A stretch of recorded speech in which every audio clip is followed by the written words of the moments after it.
What happens when a billionaire CEO, a man who built an empire on words, tries to use a secret language to mock the one person he should have never underestimated in the gilded cage of a Michelin star restaurant? CEO Elias Vance whispered venom about the unassuming waitress serving his table, believing she was beneath his notice. He didn't know he was speaking to a ghost from a past he had buried. He didn't know that, with a few perfectly chosen words, she was about to unleash a truth that would shatter the silence, break his engagement, and expose the devastating lie that could destroy his entire empire. This isn't just a story of a waitress getting revenge. It's the story of how a single voice, armed with the truth, can bring down a king. The air inside Ethelgard's was different. It wasn't just filtered. It felt refined, as if the very oxygen molecules had been polished before being permitted to enter. Crystal glasses so thin they seemed to hum with tension stood like a platoon of soldiers on tables draped in white linen thick enough to muffle a scream. The clientele, a curated collection of old money and audacious new wealth, spoke in hushed, confident tones, their laughter as carefully modulated as the soft jazz trio playing in the corner. For Clara Hayes, the air was just recycled and stuffy. At 26, she moved through this opulent theatre with a practiced grace that belied the exhaustion settling deep in her bones. Each step was precise, each smile a carefully calibrated mask. She was a ghost in a black and white uniform, refilling water glasses that were already 3/4 full and clearing away plates bearing more garnish than sustenance. Most nights she was invisible, and she preferred it that way. Invisibility was a shield. It allowed her to observe, to listen, and to retreat into the intricate world of her own mind, a world where she wasn't just a waitress with an ever-growing pile of medical bills for her younger sister Lily. In that world, she was the person she was supposed to be. Clara Hayes' first-class honours in comparative literature and linguistics from Cambridge, a woman who could deconstruct a sentence in 5 languages and find the soul of a story in a single word. But reality was a cruel editor. A car crash 2 years ago had stolen her parents and left her with Lily, a mountain of debt, and a future rewritten in the stark, unforgiving ink of necessity. So she served amuse-bouche to people who spent more on a bottle of wine than she earned in a month, and she saved every dollar for Lily's next round of physical therapy. Tonight, the centerpiece of the restaurant's main dining room was Table 7, a prime spot with a panoramic view of the city's glittering skyline. It was occupied by the man whose face was plastered across every business magazine that month, Elias Vance. Elias was the CEO of Vance and Sterling, publishing a titan of the literary world. He hadn't just inherited the company, he had transformed it aggressively, acquiring smaller presses and gambling on controversial authors. He was hailed as a visionary, a kingmaker.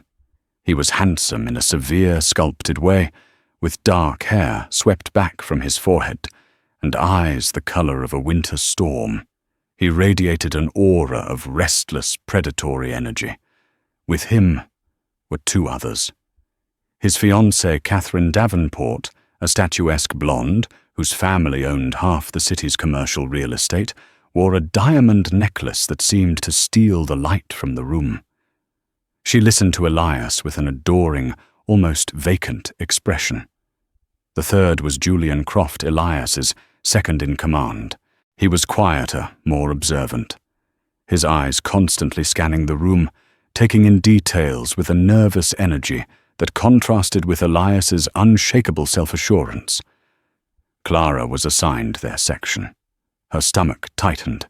High-profile tables could mean a generous tip, but they often came with a commensurate level of entitlement. "Good evening," she said, her voice calm and professional as she approached. My name is Clara, and I'll be taking care of you tonight. May I start you with some water, still or sparkling?" Elias didn't even look at her. He was in the middle of a story, his hand gesturing grandly. So I told him the manuscript is either on my desk by Monday, or he can find someone else to publish his drivel. The market waits for no one. Catherine laughed, a tinkling sound, like ice in a glass. "Darling, you're so ruthless." "It's not ruthlessness, my love. It's clarity," he corrected, finally turning his gaze to Clara. It wasn't a look of acknowledgement, but of assessment, as if she were a piece of furniture that had just spoken. He scanned her simple uniform, her hair pulled back in a severe bun, and a flicker of something amusement, or perhaps contempt, crossed his face. "Sparkling," he clipped, dismissing her. "And a bottle of the 98 Cheval Blanc." "An excellent choice, sir," Clara replied, maintaining her composure. As she turned to leave, she heard him lean in towards Catherine and Julian, his voice dropping to a conspiratorial murmur. He switched to what he believed was a private channel, a language he assumed a simple waitress would never comprehend. He began speaking in what he thought was perfect cultured German, but Clara's mind, trained and sharp, immediately picked up on the nuances. His accent was clumsy, the grammar slightly off the confident speech of a man used to being understood through power, not precision. But it was the words themselves that made her freeze her back still to the table. He was speaking in English, but with the cadence and assumption of it being a foreign tongue. "Look at her," he said, the words laced with a casual cruelty. "You can just see the crushing weight of mediocrity.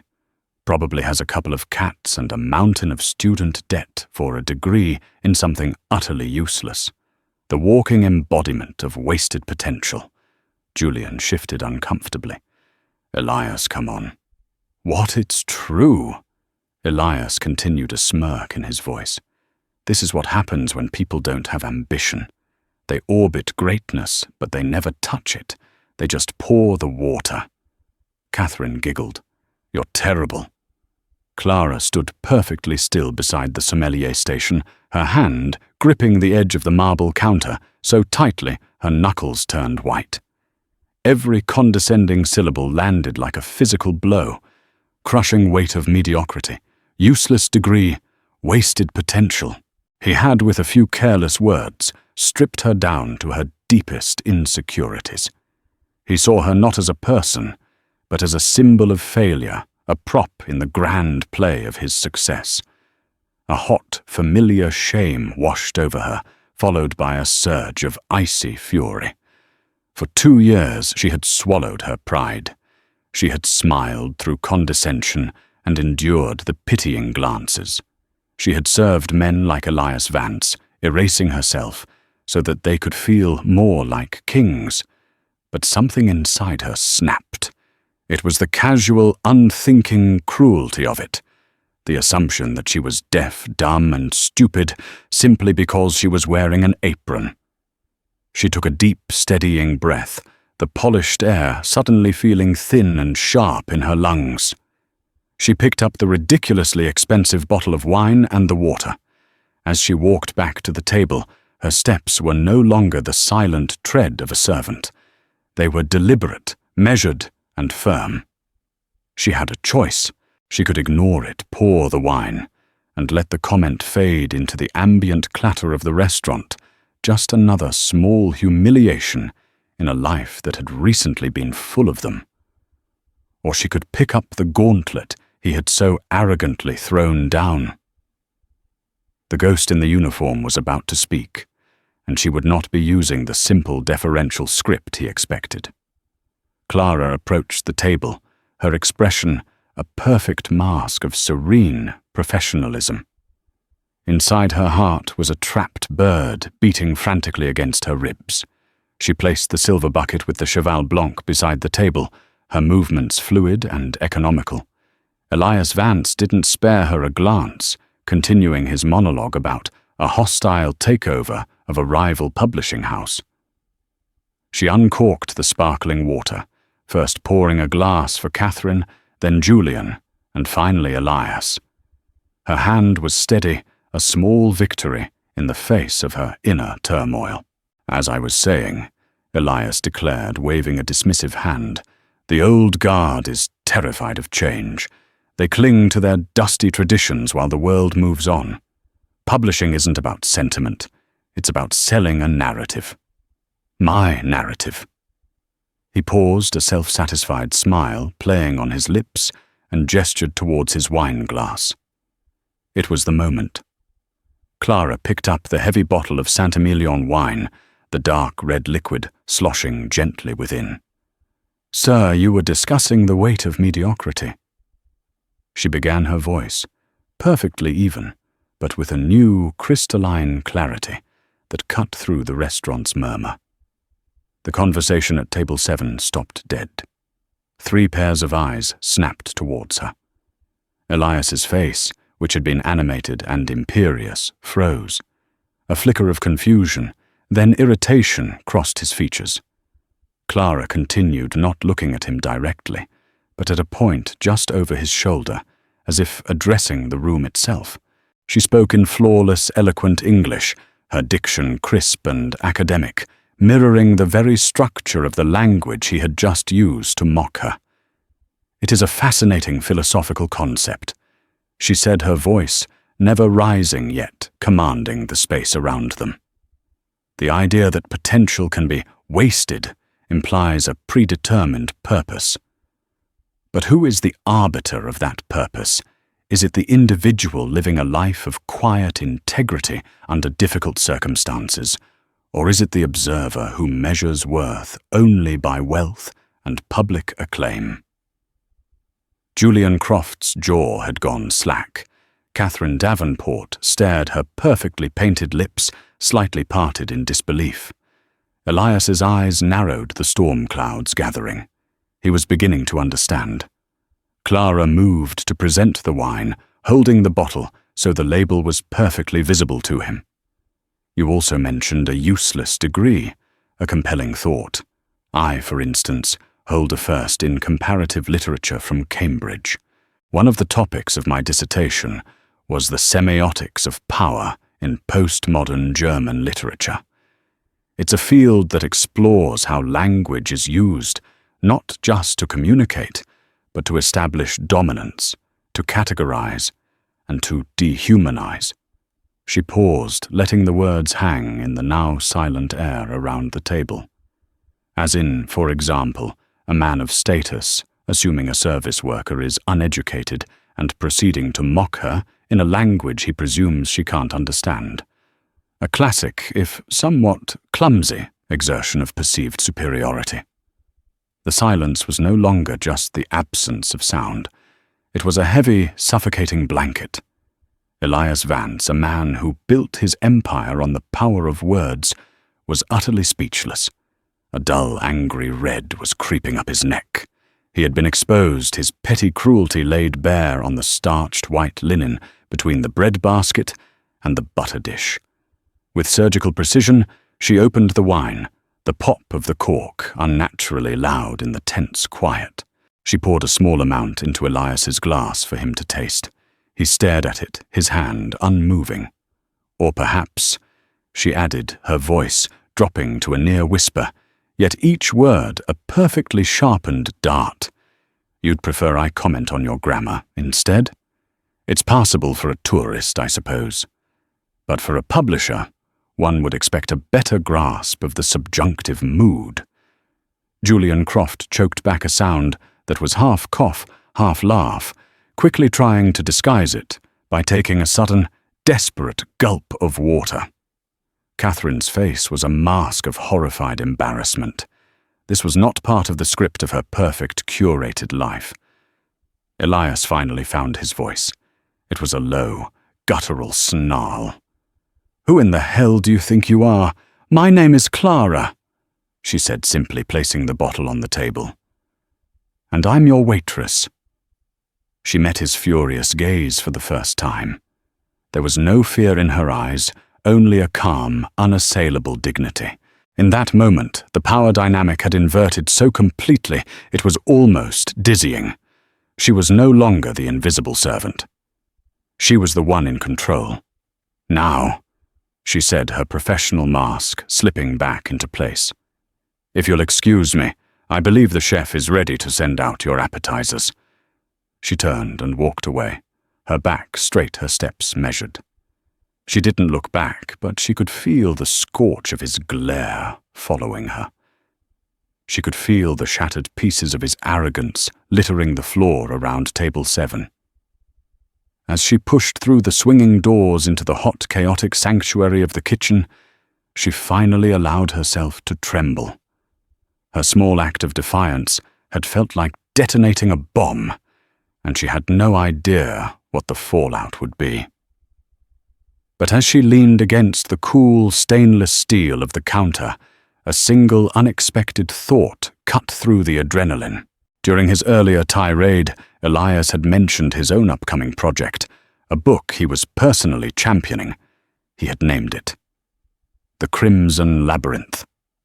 The name echoed in her memory, plucking a string of unease that had nothing to do with his insults. She had heard that title before. Years ago, in a quiet, dusty university office, spoken by a man with kind eyes and a passion for forgotten stories. A man who was now dead. Suddenly the confrontation wasn't just about a moment of humiliation. It was about something far, far darker. The rest of the shift passed in a blur of forced composure. Clara performed her duties with robotic efficiency, avoiding table 7 as much as possible, leaving another waiter to handle their main course and dessert. She could feel the tension radiating from their corner of the room. Elias spoke in low, angry tones, while Catherine tried in vain to smooth things over. Julian remained conspicuously silent, occasionally glancing towards the kitchen doors with a look Clara couldn't quite decipher. It wasn't anger.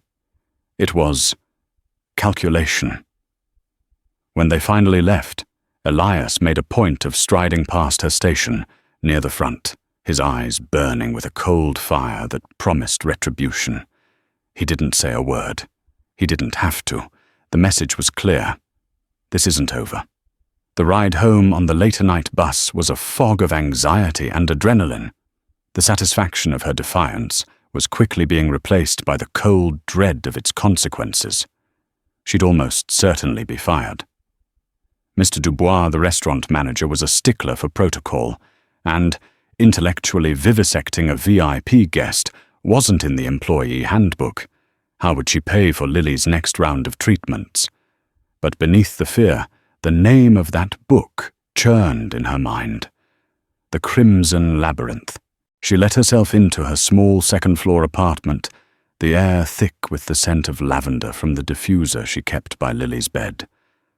Her sister was asleep, her breathing soft, and even one hand clutching the worn teddy bear she'd had since she was a baby. A wave of fierce protective love washed over Clara, momentarily silencing her own panic. This was why she endured it all. For Lily. After checking on her, Clara went to the cramped corner of the living room that served as her office. She booted up her old slow laptop, the fan whirring to life with a pathetic groan. She navigated to the archived folders of her university email account, her fingers flying across the keyboard. She typed a name into the search bar, Alistair Finch. Professor Alistair Finch had been her mentor at Cambridge, a brilliant, gentle soul with a rumpled tweed jacket and a mind like a library of forgotten lore. He had been the one who nurtured her love for linguistics, who saw past her shyness to the sharp intellect beneath. He had passed away from a sudden heart attack 1.5 years ago, a loss she still felt keenly. Her search returned dozens of emails. She scrolled through them, a nostalgic ache in her chest. They were filled with discussions of obscure texts, debates over etymology, and his encouraging feedback on her essays. Then she found it. An email chain from 3 years ago. Subject: that little project of mine. From Alistair Finch, UK, to Clara Hayes, UK. My dear Clara, I hope your term is progressing well. I wanted to pick your brilliant brain on a matter of some personal excitement. I've finally decided to move forward with the manuscript I've been tinkering with for the better part of a decade. It's a historical thriller of all things. A departure from my usual academic fare, I know, but the story has taken hold of me. I'm calling it The Crimson Labyrinth. It's set in 17th century Prague and revolves around a reclusive cartographer, a lost manuscript, and the court of Rudolph II. It's a bit of a maze, both literally and figuratively. I've attached the first 3 chapters.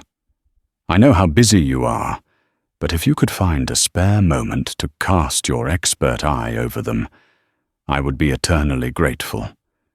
You have such an uncanny instinct for narrative structure. Warmly, Alistair. Clara's breath hitched. Her hand trembled as she double-clicked the attachment. A Word document yellowed with digital age opened on her screen. The Crimson Labyrinth by Alistair Finch. She read the first page, and then the second, and then the whole 50 pages he had sent her. The prose was unmistakable. It was Alistair's voice, erudite, intricate, and deeply evocative. The story of the lonely cartographer Jakob, his obsession with a mythical map, the descriptions of the alchemical workshops of Prague. It all came rushing back to her. She remembered sitting in a cafe, scribbling notes in the margins, captivated by the world he had created. She frantically searched for her reply in the email chain. From Clara Hayes, UK, to Alistair Finch, a Finchicam, UK professor. It's more than brilliant. It's a masterpiece. The voice is so unique, and the way you weave in the historical detail is breathtaking. Jakob's journey into his own obsession is a labyrinth in itself. I was completely captivated. My only note is a small one on pacing in Chapter 2. They had exchanged several more emails about it.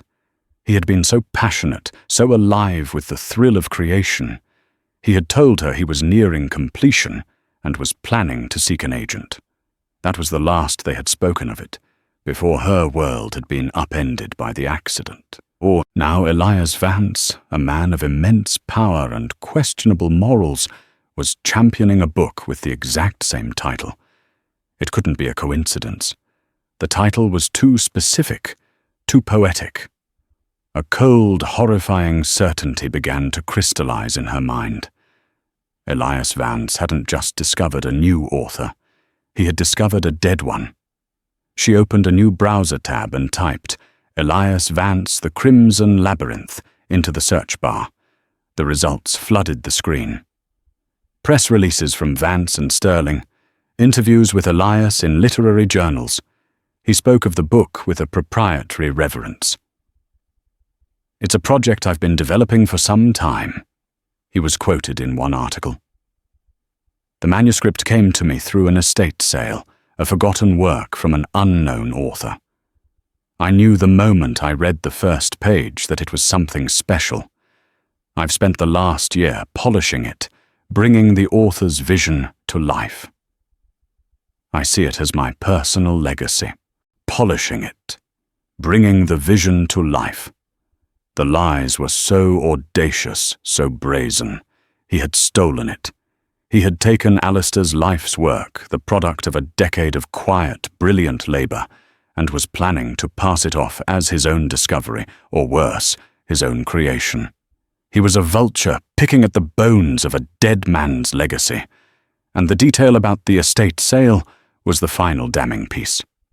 After Professor Finch's death with no immediate family, his belongings, including his papers and his computer, would have been auctioned off.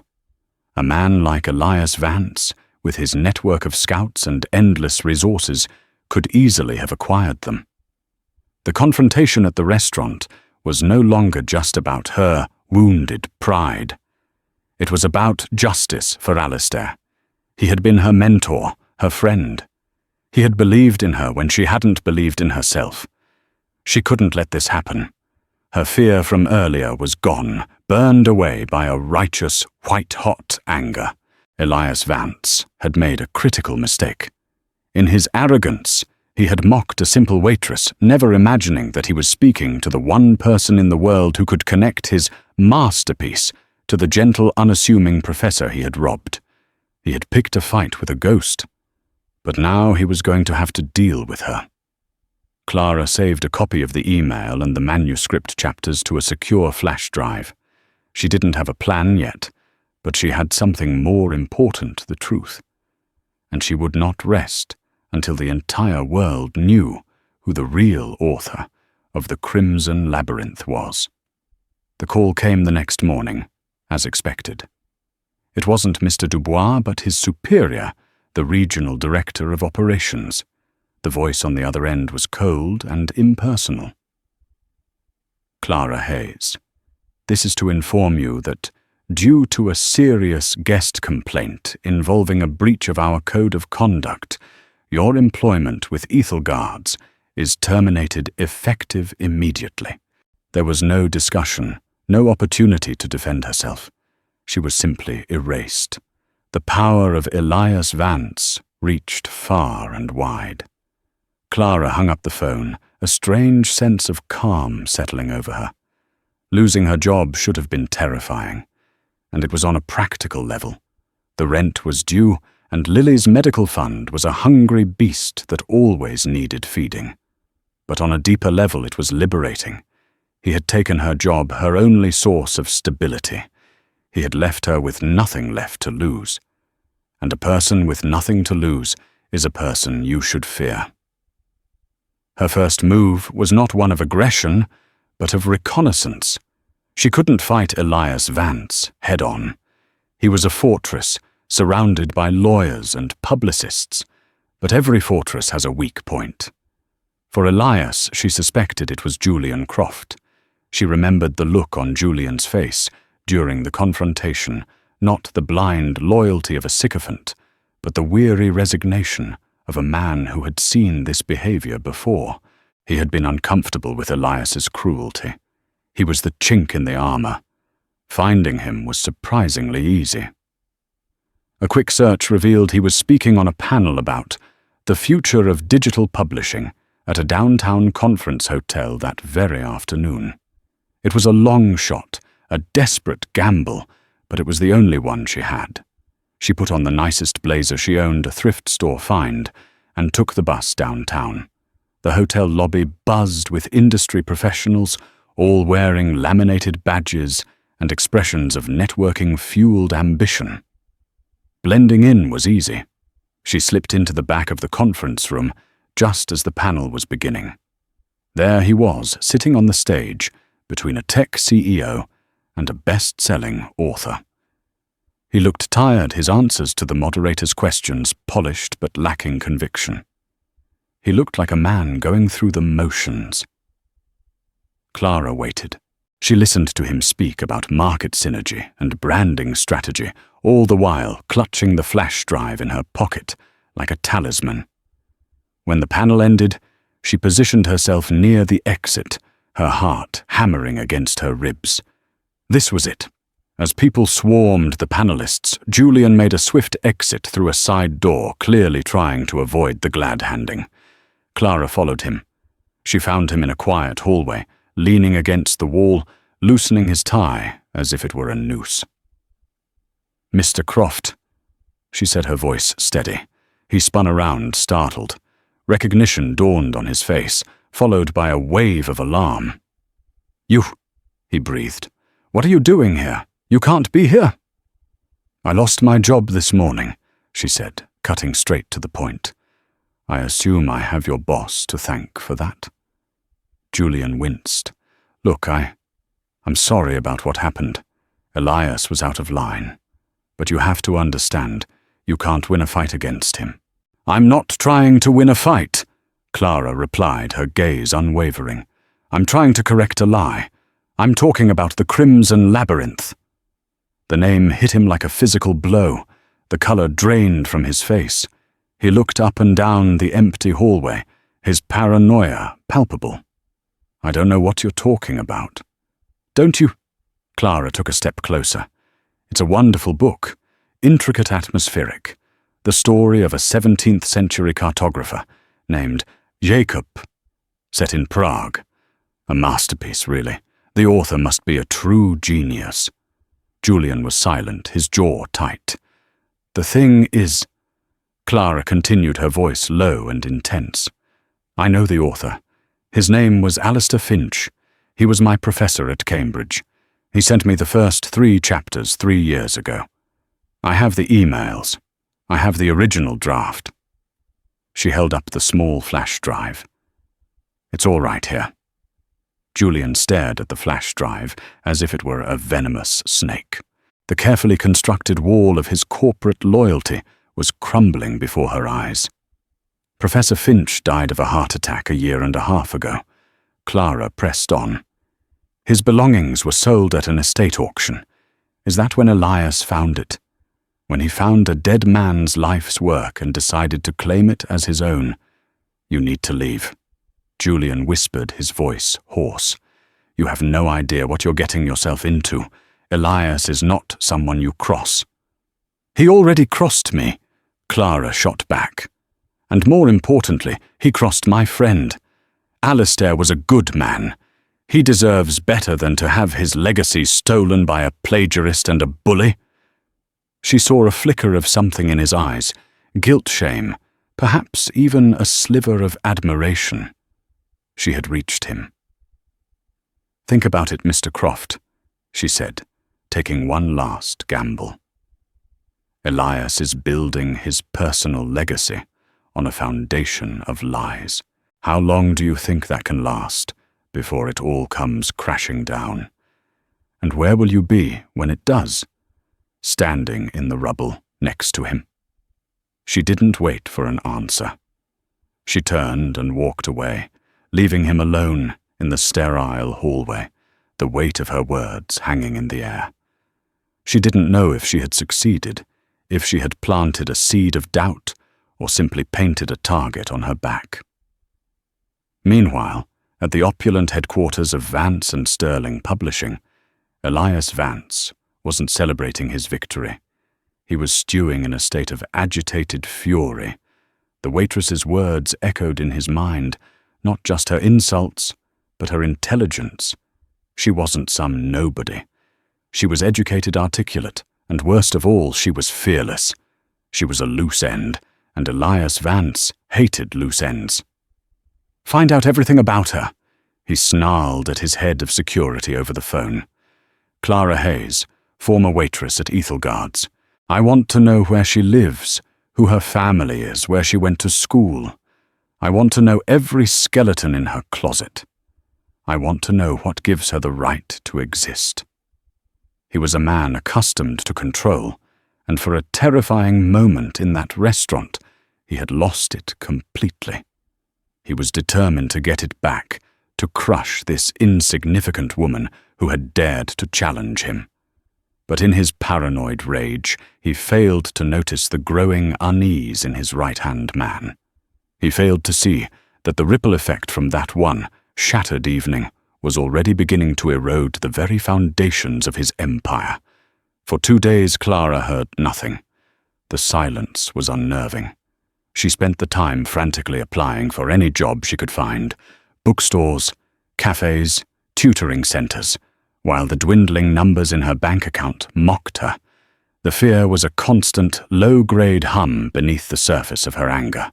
Had she pushed too hard? Had Julian simply reported her to Elias? Was a team of high-priced lawyers at that very moment drafting a cease-and-desist letter designed to ruin her? Then, late on the 3rd night, an email arrived from an encrypted anonymous address. The message was short and chilling. "They're watching you. He has people looking into your sister. Be careful. If you still want to talk, meet me tomorrow. 10 p.m. The old pier at the waterfront. Come alone." There was no signature, but she knew who it was from. "He has people looking into your sister." The word sent a shard of ice through her heart. This had gone beyond a literary theft. Elias was now targeting the one person she had in the world. He was threatening Lily. The line had been crossed. Her resolve hardened from anger into pure, unadulterated steel. The next night, a cold wind whipped in off the river, carrying the smell of salt and decay. The old pier was deserted, its rotting planks creaking under her feet with every step. Silhouetted against the distant city lights stood a single figure. It was Julian Croft. He looked even more haggard than he had at the conference. His expensive suit rumpled his face, pale in the dim light. "You came," he said, his voice tight with anxiety. "He's investigating my sister," Clara said, dispensing with pleasantries. "A 12-year-old girl in a wheelchair." Julian flinched, unable to meet her gaze. "I told him to stop. I told him he was going too far, but he's not listening. He's spiraling. He's obsessed with silencing you."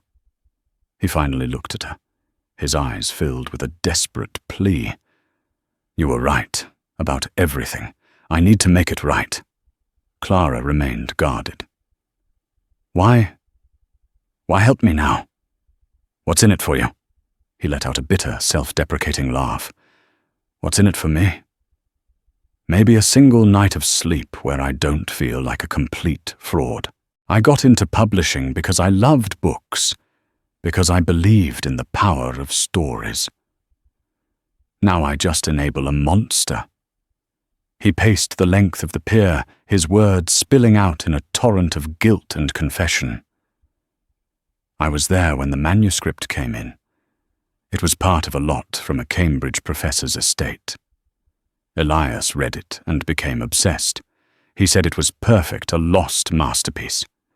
At first, the plan was just to publish it, posthumously give the author full credit." "What changed?" Clara asked, her voice quiet. Julian stopped pacing and faced her. Elias changed. The book became his. He started editing it, changing passages, inserting his own metaphors. He convinced himself that he was finishing it, that his touch was what made it truly great. He built this whole narrative around himself as its discoverer and savior. The deeper he got, the more he needed to erase the real author completely. The man's name became a forbidden word in the office. The story was even uglier than she had imagined. It wasn't just theft, it was a complete narcissistic desecration of Alistair's work. "There's more," Julian said, his voice dropping to a conspiratorial whisper. "Something that has never sat right with me. The Professor Alistair Finch. The official report said he died of a massive coronary event. He was found in his study. But I saw the full acquisitions report from the estate handlers. There were inconsistencies. A broken lamp, a dislodged bookshelf. The paramedics' initial notes mentioned signs of a struggle before the official cause of death was determined." Clara felt the ground shift beneath her feet. "What are you saying?" "I'm saying Elias was in Cambridge that week." Julian set his eyes wide with the horror of his own implication. He flew out on the company jet for a meeting that was never on his official calendar. The day before, Professor Finch was found dead. I don't have proof, nothing concrete, but Elias is capable of anything when he wants something, and he wanted that manuscript more than anything I've ever seen. The air grew heavy and cold. This was no longer a story of plagiarism. It was potentially a story of murder.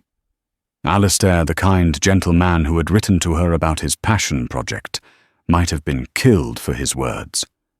Clara's mission had changed. This wasn't just about restoring a man's name to his book. It was about getting justice for his life. "What do we do?" she asked, her voice shaking slightly, but her resolve clear. She and Julian were no longer adversaries. They were allies, bound by a dark and dangerous secret. Julian pulled a folder from his briefcase. "The book launches in 2 days. It's a massive gala at the City Modern Art Museum. The press, the critics, investors, everyone will be there. It's supposed to be his coronation." He handed her the folder. Inside was an invitation, a floor plan of the museum, and a schedule of events. "He's going to give a speech. He's going to read the first chapter aloud. He thinks it will be his moment of ultimate triumph. And that's when we expose him." Clara finished a plan beginning to form in the chaos of her mind. A cold, audacious, and incredibly risky plan. "He won't see it coming," Julian said. "He'll be surrounded by his adoring public, insulated by his own arrogance. He'll never expect the waitress he had fired to be there, waiting to tear it all down." Clara looked at the invitation in her hand. It was her ticket into the lion's den. Elias had tried to crush her to make her invisible, but he was about to learn that the most dangerous opponent is the one you've already dismissed. She wasn't just fighting for a manuscript anymore.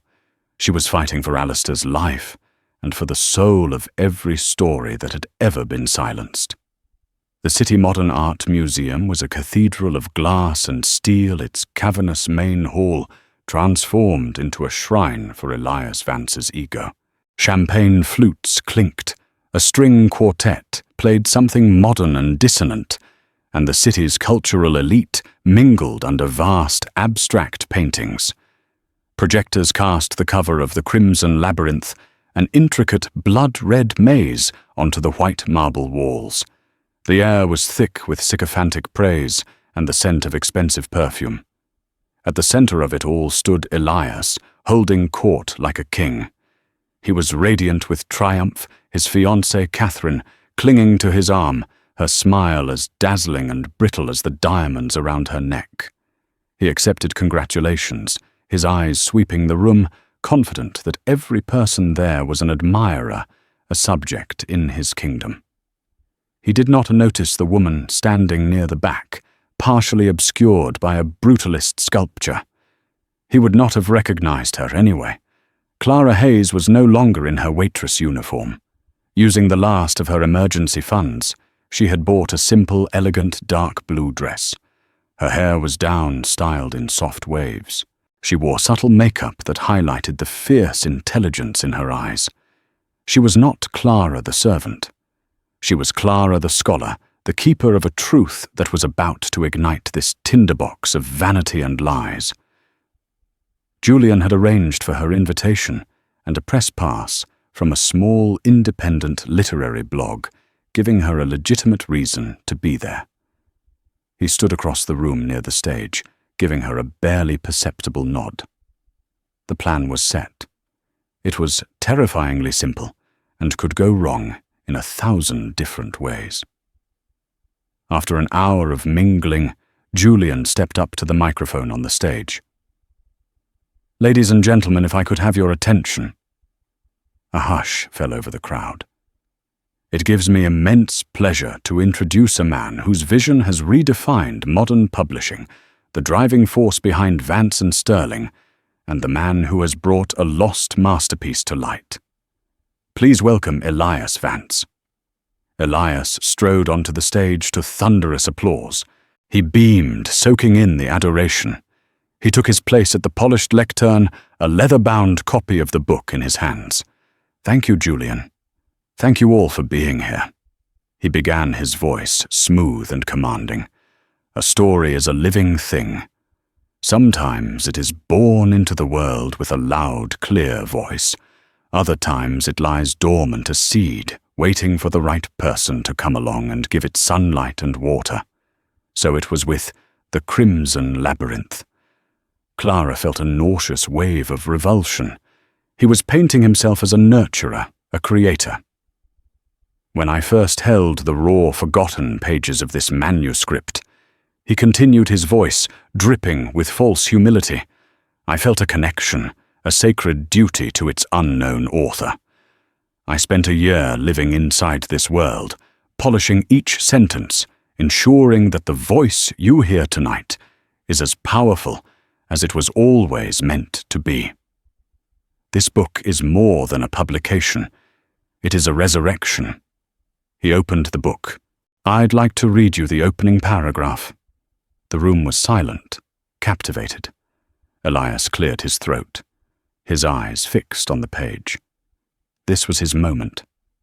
The city of Prague, he began to read, is a puzzle box of cobblestone and sorrow, and Jakob, its most devoted cartographer, was a man made of locked rooms.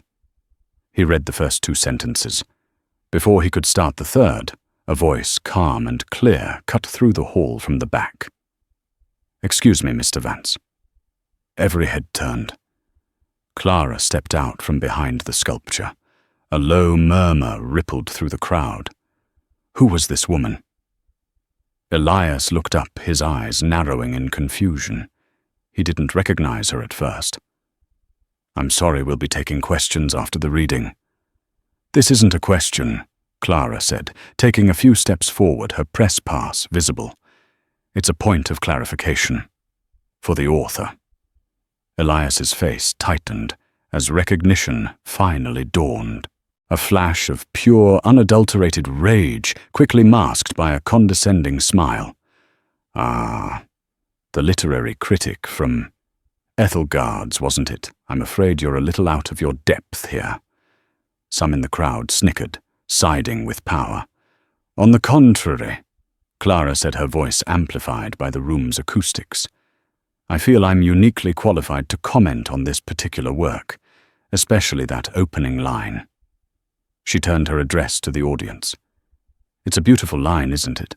Jakob was a man made of locked rooms. It so perfectly captures the character's essence." She then looked directly at Elias. "And it's almost as he wrote it."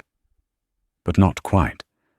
The original draft the one Professor Alistair Finch sent me on October 12th, 3 years ago, read slightly differently. It read, "Jakob was a man built of locked rooms." Built, Mr. Vance, not made. It implies intention. It suggests he constructed his own prison. A subtle difference, but a crucial one. Wouldn't you agree? For a man who claims to have polished every sentence, it's a curious change to make, one that slightly weakens the author's original intent. The room was now dead silent. The press members, smelling blood in the water, began to raise their phones, their cameras. Catherine's smile had vanished, replaced by a look of utter confusion. Elias's face was a stone mask. "I have no idea what you're talking about. This is a pathetic attempt to grab attention." "Is it?" Clara took another step. "Let's turn to page 87, shall we, where Jakob discovers the flaw in the celestial map. You describe the ink as bleeding like a fresh wound. A powerful, if somewhat cliché, simile.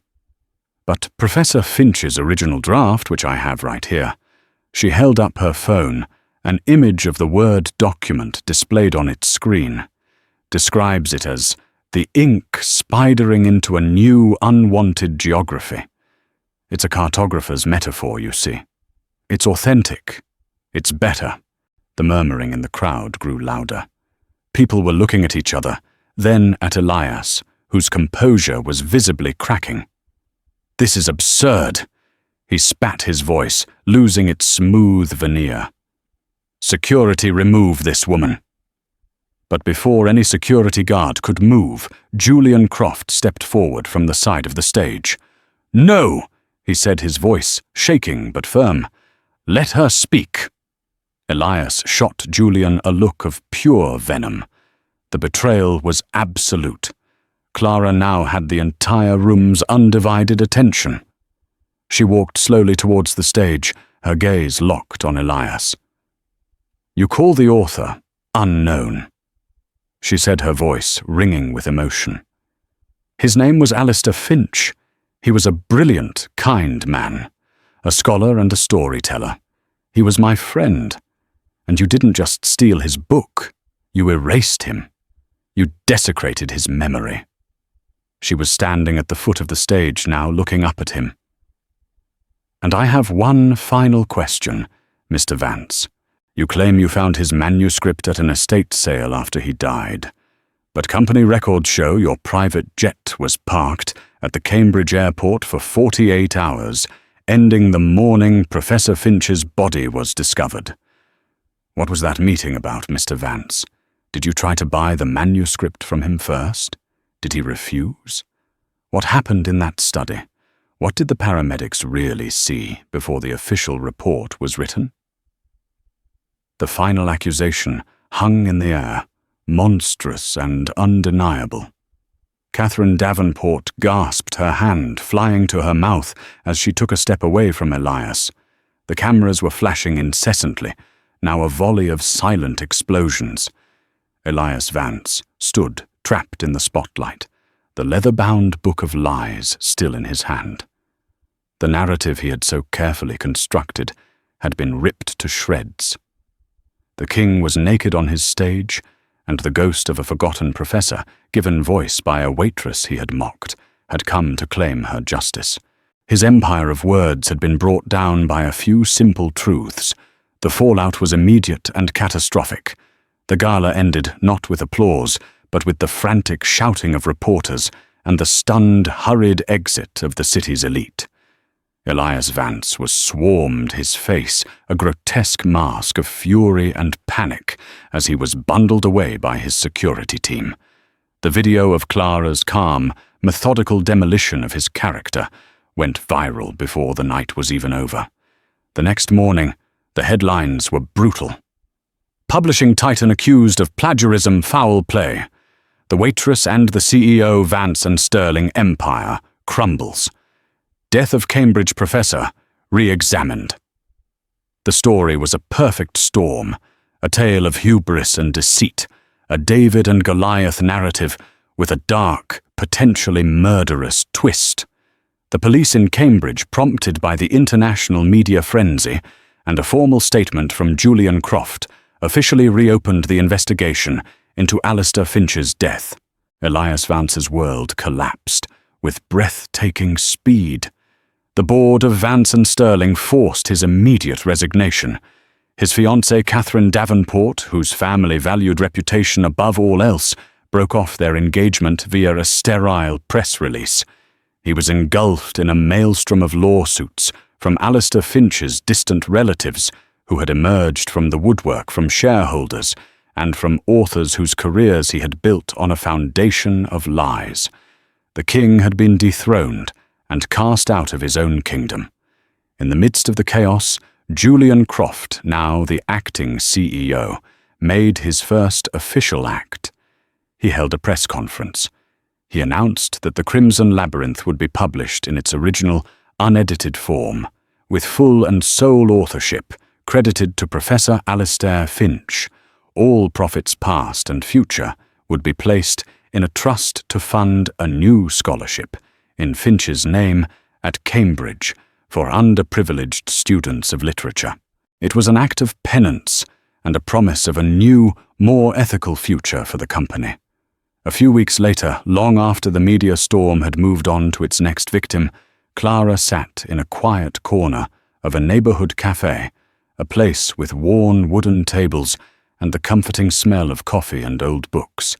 The frantic pace of her life had finally slowed.